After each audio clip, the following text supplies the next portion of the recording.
Hello, everyone. This is Rev Brad on the Soccer Chaplains United podcast from the Touchline. Today's podcast is part of our Lesson from Lasso series, so if you're short on time, when you hear that Ted Lasso theme song, you can skip ahead a minute and get right into the pod. Apple TV's Ted Lasso show has been very popular, and a lot of what we see on the screen gives a glimpse of life at a football club.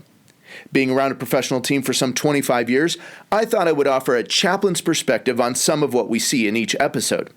There are some great lessons to be learned, whether you're a person of faith or not. You might be an athlete, a coach, or simply a fan of the beautiful game. I think you're going to find a lot of clever and creative wisdom in this series. Thanks for joining us today. Here we go with another lesson from Ted Lasso. He's found the space, and he's found the back of the net. Just a little off foot, thinking he's going to go far post. Not strong enough with his right hand. Whips that one in. Far post, almost made him ends, and they have. He has the hat-trick. The second in his career. The third of the night. The hat-trick hero. Talked about you're not going to be able to sustain that kind of pressure. To the corner. Goes towards the near post. And you're the angle, and what a goal! What a goal! Lesson 53, we're almost halfway through episode 8, and we see Roy Kent standing and staring at the picture frame on the wall behind Coach Lasso's chair. It's a sequence lasting less than 7 seconds, but Kent is looking at the autographed copy of John Wooden's Pyramid of Success. Kent has just left Keighley. It seems as though he's searching for answers. His success on the field isn't necessarily transferring to automatic success in the rest of life, relationships namely. So let's talk about John Wooden and his Pyramid of Success. Again, it's there so briefly, we don't get a chance to really examine. You've got to go online, find a picture of this thing, and take a look at it deeper. Now, if you're an executive or coach, you might be interested to learn there's a course, and you can learn some of the modern-day applications of the Pyramid of Success. I'll throw a link to it in the podcast notes for this episode. John Wooden, if you don't know, was a very successful university basketball coach. He won 10 NCAA championships over the span of 12 years, and 7 of those he won in a row, all with the UCLA Bruins. His success on the basketball court is largely put up to how he endeared himself as a coach to his players.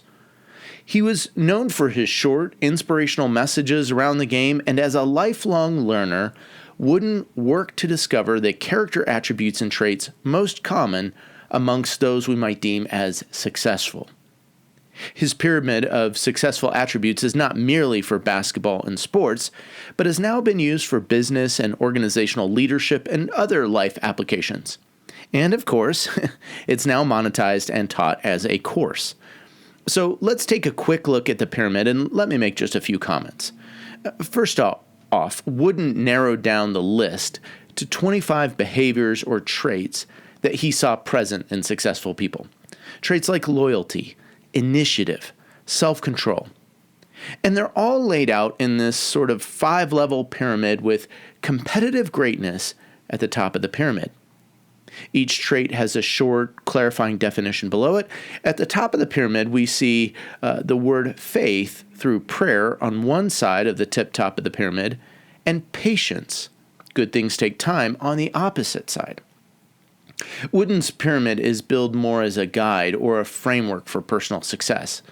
And again, not necessarily just for athletic achievement. Now, I've not taken the course, so I can't pretend that I can teach or instruct what Wooden might have meant by certain words, being in certain positions in the pyramid. And even if I did know the whys and wherefores, I'm not sure I agree with all the placements that Wooden made, but I'll reserve my judgments here. I do think a helpful exercise, and perhaps this is maybe what's going on in Roy Kent's mind as he stares at the Pyramid of Success, is to maybe ask oneself, do I see these traits present in my own life, and to what extent? What am I missing, or how can I grow in this particular trait or this particular area? For example, one of Wooden's 25 words is adaptability in any situation. I know that I like routine. I don't necessarily like life change, but I also know that in my sport and environment with football, there's a lot of change. Change is actually fairly constant and consistent. Footballers moved on, managers are hired and fired, executives come and go, owners buy and sell. Fans might be a bit more constant, but they tend to be fickle. As a chaplain of 22 seasons, I know that my capacity for adaptability has grown and increased from those early days where I had a lot of disappointment. So what about you? Whether you're an athlete, a coach, an executive, what are the ways and means that God might be wanting to grow you, help you improve as a person, not just as a professional?